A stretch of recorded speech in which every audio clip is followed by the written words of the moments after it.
कहीं ना कहीं से पाकिस्तान का नाम आ रहा है, और इलेक्शन कह लीजिए या कुछ भी कह लीजिए, लेकिन बहरहाल पाकिस्तान का इलेक्शन के बगैर भी इस तरह की एक्टिविटीज तो रही है हमारे यहाँ से, जो नॉन स्टेट एक्टर हम कहते रहे, वहां पे जा रहे हैं आ रहे हैं, तो ये कब तक कोई कंट्री बर्दाश्त कर पाएगी? एमल कांसी को जो है वो किया, और एमल कांसी के भी यहाँ पे उन्होंने वहाँ पे कह दिया जी कि एमल कांसी कैसे आया, तो उन्होंने कहा जी कि पाकिस्तानी जो है वो डॉलर्स के लिए अपनी माँ तक को भेज देते हैं। करेंगे, जाहिर बात है वो नहीं करेंगे, तो क्यों करेंगे? वही मैं कह रही हूँ ना, वो नहीं करे, वो अपनी कंट्री के लिए मुसलमान है, वो हमें कभी फॉलो नहीं करता, शुरू से ये चलता आ रहा है, वो हमें अच्छा समझते ही नहीं है। आई विटनेस कर रहा हूँ कि पिछले 5 साल 10 साल के अंदर भारत किस तरीके से स्पीड के साथ ग्रो कर रहा है। इंडिया के पास एक कैपेबिलिटी है, उनके पास एयरफोर्स है, उनके पास उनकी फौज है, उनकी नेवी है, उनके लोग हैं। वो चाहें कि पाकिस्तान पे हमला करना है, वो तो चाहें, आपको पता है वो अमेरिका पे भी हमला कर सकते हैं, उनके पास मिसाइल है, वो तो चीन पे भी कर सकते हैं। एक ऐसा कंट्री जो टॉप 5 में आता है, और एक ऐसा कंट्री जिसने सारा उम्र दहशतगर्दी में गुजारा। मेरे पास से गुजरा और मेरा हाल तक न पूछा। पड़ोसी मुल्क है ना, हमारे आसपास हैं, हमें उनसे सीखना चाहिए, हमें सबको मिलना चाहिए। अच्छा, अब ये जो हालात हैं, आप क्या समझ रहे हैं कि एक पार्टी आएगी, उनके पास कौन सी जादू की छड़ी है जो आके हालात सीधे कर देंगे? तो मैं समझता हूँ कि ये इसको इन एंगल से जो पाकिस्तान पे इल्जाम लगाना इज नॉट, एंड देन आपने जो कहा सर्जिकल स्ट्राइक करेंगे या कुछ करना चाहते तो देन दैट इज, वो करें, उसमें कौन रोक सकता है उनको? ने तालिबान को ट्रेन किया, फिर हम लोगों ने भेजा उधर अफगानिस्तान में, उधर वो अमेरिका और ये रशिया वगैरह के साथ जो लड़ रहे थे।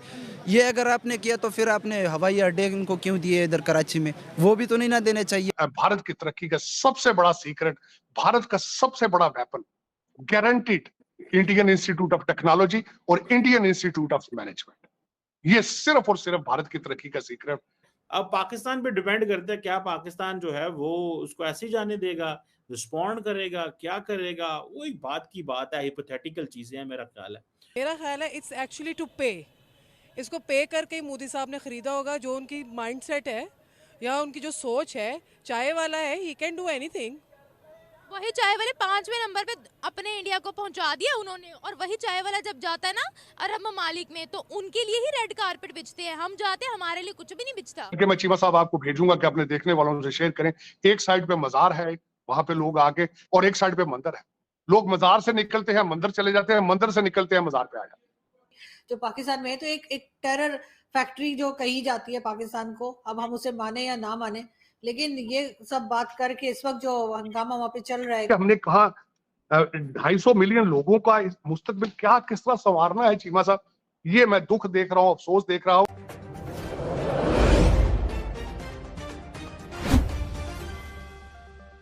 आई विटनेस कर रहा हूँ कि पिछले 5 साल 10 साल के अंदर भारत किस तरीके से स्पीड के साथ ग्रो कर रहा है। उसकी एक छोटी सी मिसाल ये देना चाहूंगा, क्योंकि मैं हिस्ट्री का स्टूडेंट हूँ, पॉलिटिकल साइंस का स्टूडेंट हूँ। 60s के अंदर जो अमेरिका में हो रहा था कि सड़कों के जाल बिछ रहे थे, एयरपोर्टों के जाल बिछ रहे थे, नई सी पोर्ट्स बनाई जा रही थी, उसके साथ जब उसके साथ कॉमर्स होती है, ट्रेड होता है, बिल्कुल वही नक्शा मैं यहाँ देख रहा हूँ।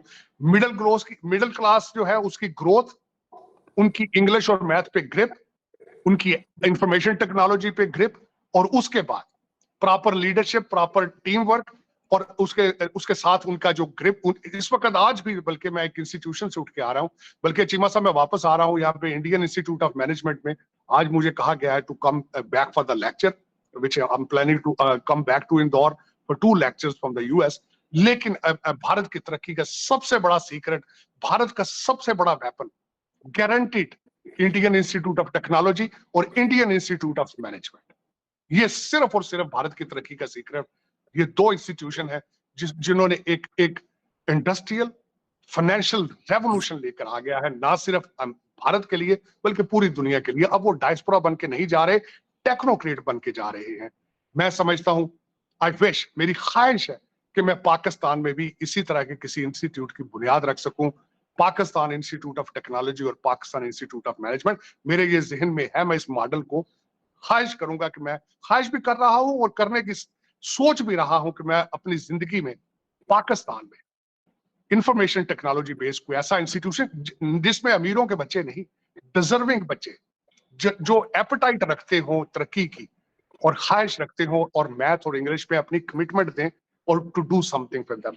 इंशाल्लाह मैं समझता हूँ कि मेरी ये ख्वाहिश कभी पूरी हो। लेकिन ये मैं इस पे कंक्लूड साथ खासकर चीमा साहब, अब देखें मैं उसमें ये नहीं कहूंगा कि इश्यूज क्या हैं, अब जिस तरह हमने अभी बात की है कि एक कपड़ों के प्रिंट के ऊपर आधा लाहौर रुक गया। और एमएल करेंसी कैसे आया, तो उन्होंने कहा जी कि पाकिस्तानी जो है वो डॉलर्स के लिए अपनी माँ तक को बेच देते हैं। अब मुझे एक बात बताएं, उस स्टेट में जब आप यहाँ पे अपने लोगों को पकड़ के आप भी पाकिस्तानी है, मैं भी पाकिस्तानी हूँ, तो सर मैं पाकिस्तानी हूँ, लेकिन देखिए मेरी बात सुनो, लेकिन देखिए मेरी बात सुनो, आम पाकिस्तानी और आम पाकिस्तानी है, जर्नैलों में, जजों में और बैरोक्रेट्स में, और हमें जमीन आसमान का फर्क है। ठीक है, आम लोग राय है उनकी। अच्छा, अभी आज ही इंडिया के जो प्राइम मिनिस्टर हैं वो स्पीच कर रहे थे और उन्होंने बात की कि भाई जो था जिनेवा कन्वेंशन की, तो उन्होंने जिक्र नहीं किया, लेकिन उन्होंने बोला कि मैं हमेशा दुनिया के किसी भी कंट्री में अगर इंडियन की कोई मुश्किल होती है तो हम वहाँ पे पहुँचते हैं, चाहे कतर के हो। कतर ने फांसी की सजा सुनाई उनके 8 एक्स नेवी ऑफिसर्स को, वो वापस लेकर आए, बाइज्जत वापस लेकर आए, यहाँ से अभिनंदन वापस गए। इसके अलावा श्रीलंका में तकरीबन 3 से 4-5 के करीब जो से उनके इंडियन मछेरे थे, उन्हें फांसी की सजा आई, वो वापस आ गए। उन्होंने बड़ा फख्र से ये बोला कि भाई पूरी दुनिया में जहाँ पे भी इंडियन जाते हैं, मुश्किल में हो हम उनकी हेल्प करते हैं। मेरा सवाल ये है, वो लोग हेल्प करते हैं, अच्छी बात है, अपने कंट्री के लिए करते हैं, हम लोग क्यों नहीं कर पाते? सर हमें जो है ना वो अपनी आवाम की पतलूनें उतारने से फुर्सत मिले तो हम लोग जो है वो इस चीज़ को देखें ना।